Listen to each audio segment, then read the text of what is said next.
How do you scale a business? I personally struggled with this for probably a decade, at least a decade. It just felt like even when I was my own one-man show, how do I scale? I added a couple employees, all the way to the progression of a couple years ago. It just seemed like I was always missing something. We never had enough. Different things of we never had enough, but it just felt like every year there was at least one thing that came up. We didn't have enough admin. So there was a bottleneck in getting stuff done for the tax pros to get the work done. Or I didn't hire enough temporary help during tax season. Or I didn't have enough accounting pros to handle the clients that were coming in. So the pros that I did have were inundated with dealing with new clients, which is a lot more work than having an ongoing client. It never felt like we could get ahead.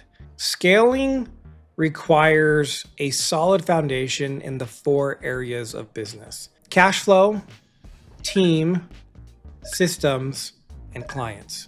I believe everything that a business does falls into one of those 4 areas: cash flow, team, systems, or clients. Now, when it comes to clients or marketing, obviously scaling is going to require new clients.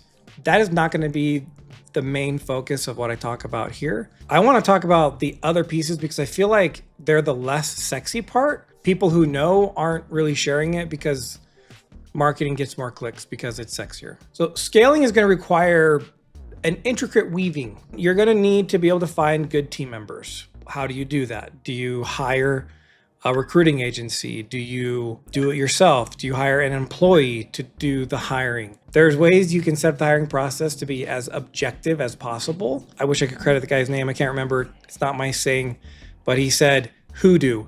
You know, you've all probably been in those hiring process things like, well, if you were a Disney character, what character would you be and why? Guess what? The answer to that question will tell you nothing that you need to know in order to make a good decision about hiring that person. So we get rid of the hoodoo. You can create systems like that. Also, you are going to get new clients. And so you're going to have to figure out, how do you handle all those new clients? You want to have team members that have the ability to take on the work, but you don't want to have too many team members before you have the clients.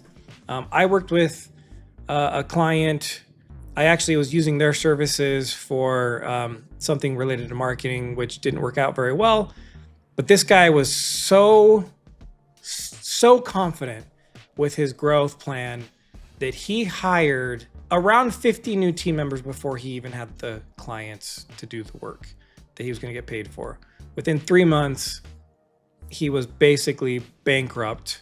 So he had to let go of almost all the new hires, plus team members he had had previously. He limped it on for a little bit longer before eventually just closing the business. You don't want to overhire, but you certainly don't want to be in a position where you don't have enough people to get the work done for the new clients, because then now you're putting a lot of strain and pressure on your current team to work at 150, 200% capacity.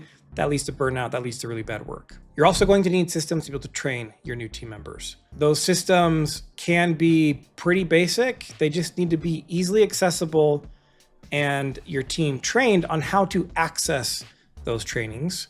You're going to want to make sure your systems ensure quality work is getting done. It's one thing to take the time and invest in training your team member, but that's not the full story. You also need to make sure that you are helping them continue to do good work, that you're giving them feedback so that they can improve. And obviously so that the clients are receiving a really great product they're paying for, which helps them become loyal and raving fans and leads to referrals, which are really great and healthy for businesses to have. We also need systems to make sure that we're providing an amazing customer experience. Those don't happen by accident. So you want to make sure that you have built into your plan every step along the way.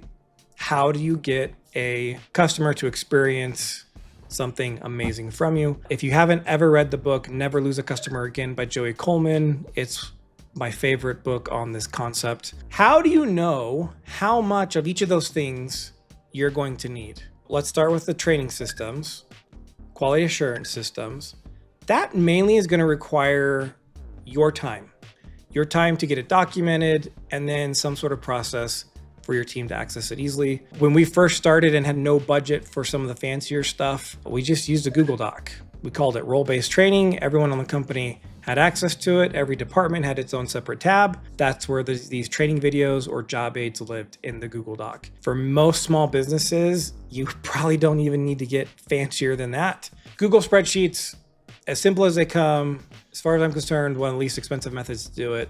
I'd go that route. So I started with the question, how do you know how much of these things you need? And I started with that as the answer, because that doesn't require you hiring extra team members. It doesn't require any extra cash, just your time and focus to get it done. For sure, do as much of that as possible. I don't think you can go overboard, but you definitely can go overboard. At one point in our small business, we looked at it and we had something like 430 role-based trainings, way too much. Some of them were literally just a link to another website, which we don't control.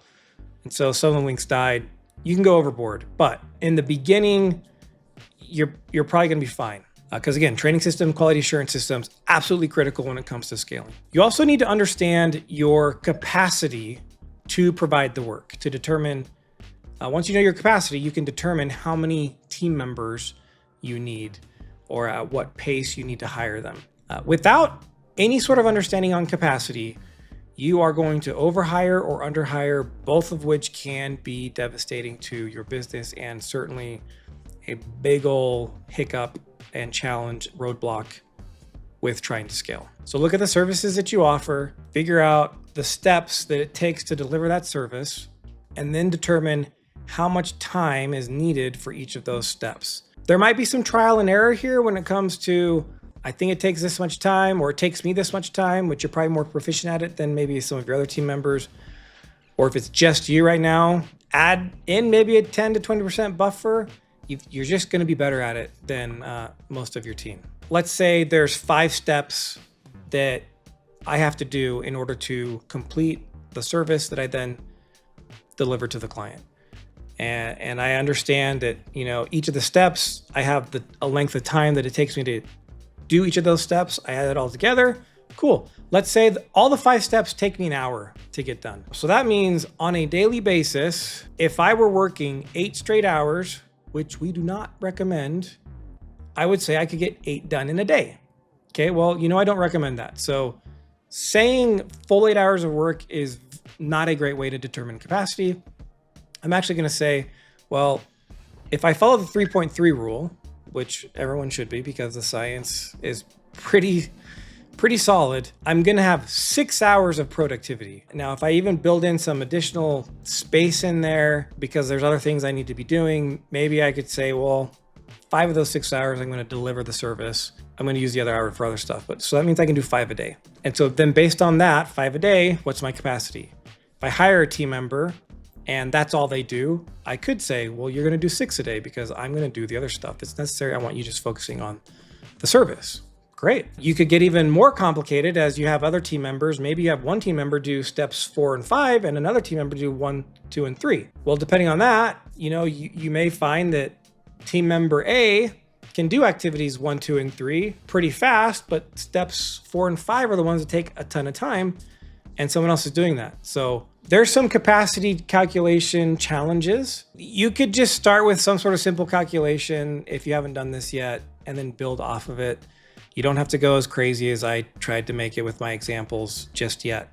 You will need to understand that eventually, because again, I believe capacity management is one of the most important things we can do, especially if we're trying to scale. By understanding my capacity, I now have the best opportunity to make sure I make the right decisions on how many new team members I need, how many clients can I take on, and balancing that. Because you don't ever want to get to a point where you have way too many team members and you go bankrupt, or you have way too many clients and not enough team members.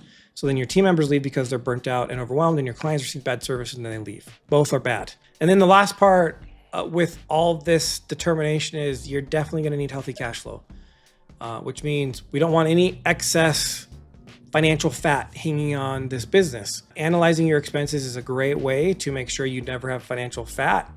If you don't take the time to look at your finances, the normal tendency is as my income increases, so do my expenses. By taking time regularly, we actually recommend twice a month. Every 15 days is a great cadence. You can look at the expenses you've had over the last 15 days, because it doesn't take a lot of time, and you can determine, does this expense actually help my business? In the words of Keith Cunningham, does this expense help me get clients or keep clients? And by doing that regularly, you will make sure that as your income increases, you're only adding the expenses that are necessary to help you get clients and keep clients. For me, when it came to the challenges of scaling, I had to figure all that stuff out for sure. But there was a pivotal moment that really is a defining element in my journey of figuring out how to scale my business. And it's what I call the org chart exercise. This was an exercise given to me by Kelly Roach as one of her clients for quite a few years now. Big fan of the stuff that she's doing for small business owners. This was one of the first exercises they had me do when I joined their organization. If you want more information about them, there's a link to kellyroachinternational.com in the show notes. I recommend them. Check them out. This org chart exercise, what you want to do is don't think about what's my current org chart. And if you don't know what an org chart is, that's simply basically a drawing with squares and lines of I have this position oversees these positions oversee these positions. So instead of looking at what's my current org chart, what does my org chart look like if I'm 10 times bigger than what I am now? That is where the magic's at. So then I have to sit and think through, okay, let's say I'm at 100,000 right now. What does $1 million look like? If I have 2 team members now, 10x that, if I get to $1 million, am I gonna have 20 team members? Let me start with that assumption. So I have 20 team members. Well, who's gonna supervise them? Can one person supervise them? Probably not. Okay, I'm gonna need 2 supervisors. So I'm already able to start building out this org chart and say, okay, if I have 20 team members doing the work, I'm gonna need at least 2 supervisors. Okay, I have those people. Are those 2 people gonna report directly to me? Or are they gonna report to somebody else at $1 million? I'm probably gonna hire pivotal leadership team member with me. Maybe that's a COO. So I hire a COO and they're gonna oversee those 2 people. So now, based on 10xing my $100,000 business at $1 million, I have me, I have a COO. The COO is actually gonna supervise these other 2 people, which supervise the rest of the team. And maybe I have some auxiliary functions. Probably at that level, I'm outsourcing a lot of stuff anyways for my CFO work, accounting work, and things like that. That's the thought process. What is my business gonna look like if I had 10 times the amount of revenue, therefore 10 times the amount of clients? What are the positions that I'm gonna need? Because as you grow, you definitely have to add layers of management. There's no way around it. If you can figure out a way around it, you can put that stuff in a book or create your own content because you're gonna be a millionaire. We weren't able to figure out on our end. Having management was super important, but those happened at different levels. And so I needed to build those in so I could foresee that those are positions I'm gonna need. So now I have this idea, and it's just an idea. Things change, but it gives me something to look forward to as far as how I think it's gonna work. And now as I continue to grow and people start feeling constrained and I need more team members, and I could see the areas of the business that are struggling, that are the bottleneck, meaning they're slowing down the rest of the process. I already have this idea of what position I need to hire that would alleviate that bottleneck. So that's the first position I'm gonna hire. What's the lowest hanging fruit? I'm gonna hire that person because I've already thought it through and I know I'm gonna get to 10x my business. So it's a really great exercise. By doing that, I was able to have a better idea the positions I needed to hire that were maybe above and beyond just team members doing the extra work, which was still also part of my org chart, which was very helpful. And it wasn't 100% accurate. We've added positions that I didn't have on my 10x org chart. And there were some things I put on the 10x org chart that we decided we didn't actually end up needing. But it definitely gave me a clearer path that I would not have seen if I didn't do the exercise and take the time to think through that. If you think about a foundation, if you've ever seen one poured, they dig a giant hole first, and then they put up the forms. To me, the 10x org chart exercise is putting up the forms, and then pouring the foundation is the work that we do in the areas of cash flow, team, systems, and clients. And that's pouring the actual concrete into the forms. And that gives us a great foundation.